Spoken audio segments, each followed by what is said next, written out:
Hi! So as you can tell by the title of the video, I just want to come and show you my new protector style that I did install on myself, and they are the Faux Goddess locks. I think they were really big like last year or the year before that. I know Megan Good kind of made them a little popular and a lot of people had them in their hair. So I decided to install these faux locks myself.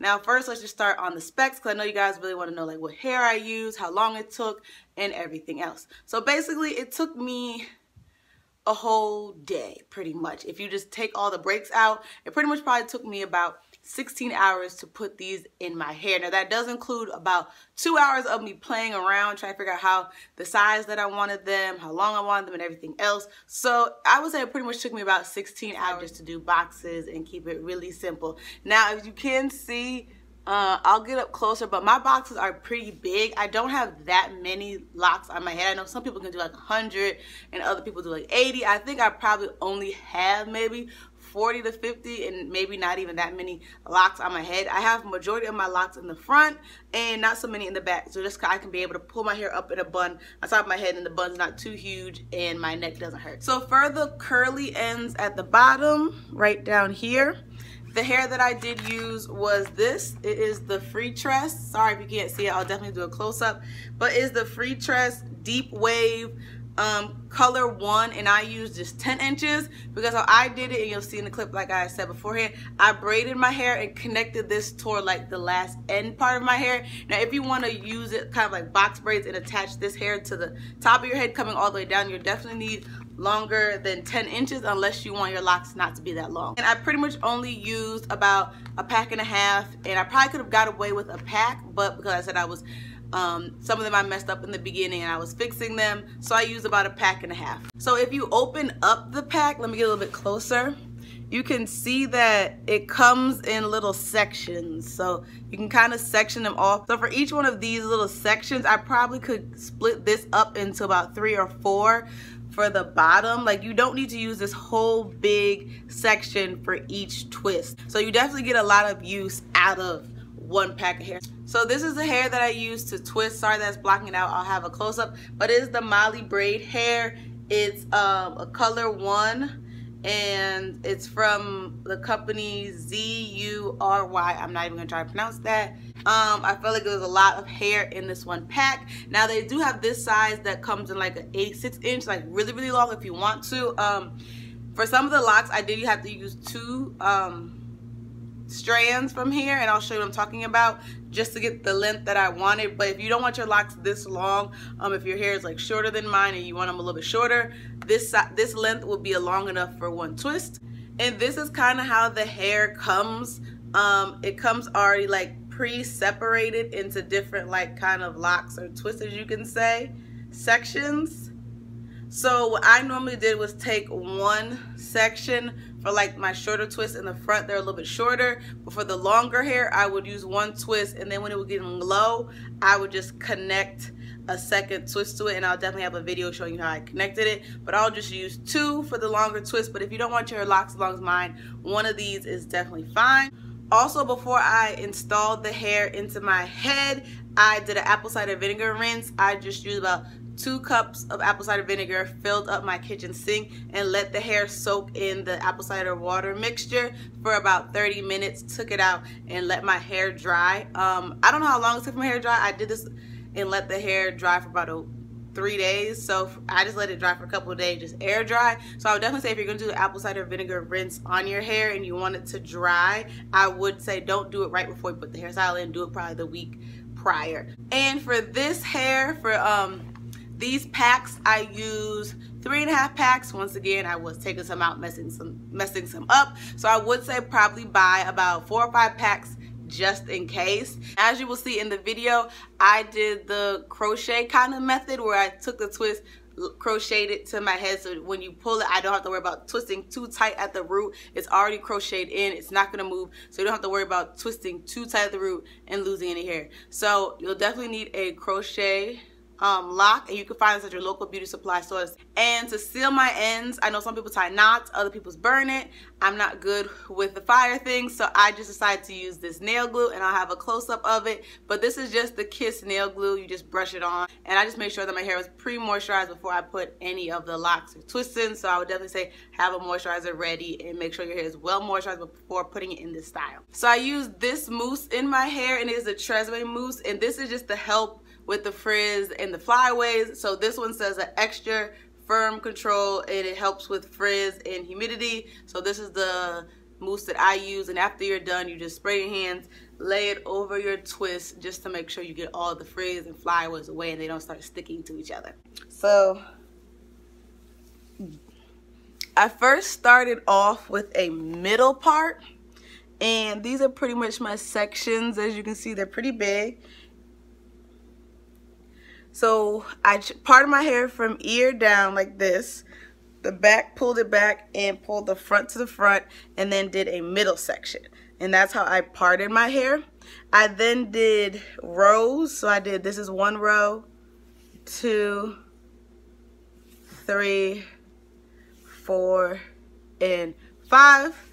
And then you'll see I should have 5 on this side as well. So I have 1, that's 2, 3, that's 4, oops, that's 5. So I have 5 rows on each side. And then if you can see, I tried to kind of bricklayer, so this one would fall in between here, this way. So that's what I mean by bricklaying. Or let me see, this side might be better, sorry.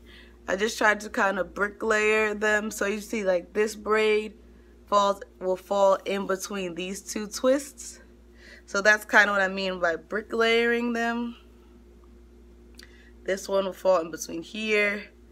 This twist falls right here. Excuse my edges, I ain't put no, edge control on, my bad.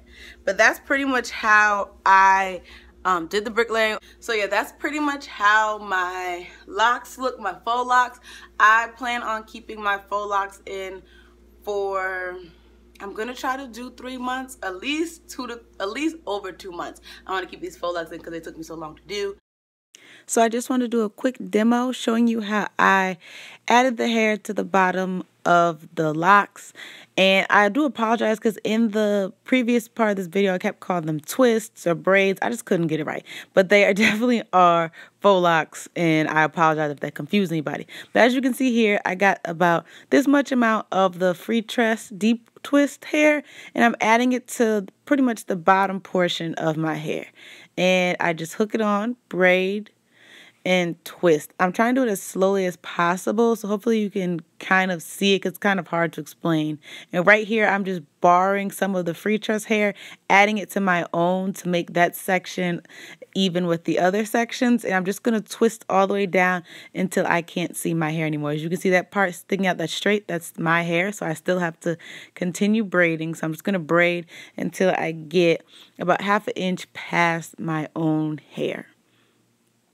So once I'm done, I take the faux locks, and like I said before, you just want to fray the ends. I usually fray about one side, so you can see one's unfrayed and one's frayed. I put it in between my fingers, my index finger and my thumb. I hold the braid with that and just push the latch hook underneath, latch the hair onto the crochet hook, and pull it through. Now all you want to do is take one section through, so you'll have one on each side. I usually shorten the side that I didn't unravel to about this much and grab that section and my braid in one hand and twist with the other. As you can see, I twist at the root about 2 to 3 times. I use my thumb index finger of the hand that's holding the braided hair to kind of help guide the hair around. And I use the other hand just so I kind of push the other hair back. So the hand that's holding the braid is kind of making sure that I guide the hair around and that I'm twisting is kind of overlapping each other when I am twisting the lock, the marley hair around to create the lock. I just want to make sure that is in place. Now right here you see I only have a little bit left, and I'm going to show you how to connect the other lock. So I just kind of wrap it over that extra piece of hair like that, and just continue to wrap. Now, most of my wraps, or most of my locks, I should say, are double wrapped. So basically, I just wrapped all the way to the ends, put some glue. That's the first section.